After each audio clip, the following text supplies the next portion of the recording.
Hi! Hi అందరికీ. మేము ఎప్పుడైనా సింహాచలం వెళ్ళినప్పుడు ఫస్ట్ మేము అమ్మవారి టెంపుల్‌కి వస్తామండి. పైడితల్లి అమ్మవారి టెంపుల్‌కి. ఆ టెంపుల్‌లో మేము పసుపు, కుంకుమ అన్నీ అమ్మవారికి సమర్పించి తర్వాత అరటిపళ్ళు, కొబ్బరికాయలు కూడా ప్రసాదం కింద పెడతాము. ఇంకా నేనైతే దీపం కూడా అమ్మవారికి వెలిగిస్తాను. అయిపోయాక మేము అయితే కోనేరుకి వచ్చామండి.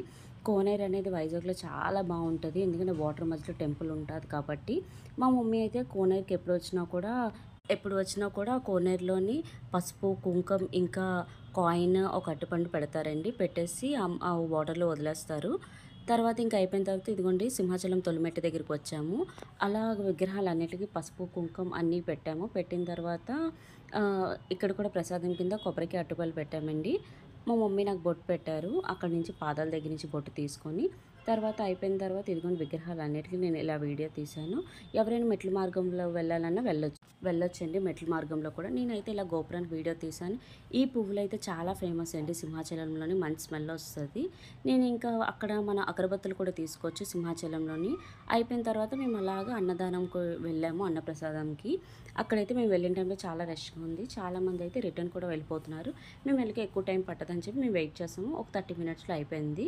చూడండి లోపల ఎంతమంది అయినా సరిపోతారు ఆ ప్రసాదానికి.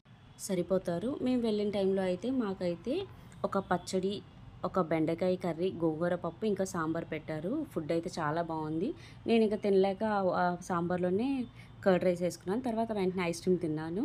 కానీ ఇదిగోండి వెళ్ళిపోయే ముందు ఇలా మొత్తం అంతా వీడియో తీశాను. కానీ వైజాగ్‌లో సింహాచలం అనేది బెస్ట్ ప్లేస్ అండి.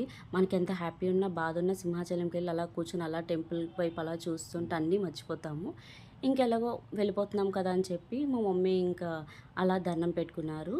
పెట్టుకున్న తర్వాత ఇంకా బస్సులోని అక్కడ చాలా బసెస్ ఉన్నాయి. జనరల్‌గా దేవస్థానం బస్సు అయితే పర్ పర్సన్‌కి 15 రూపీస్.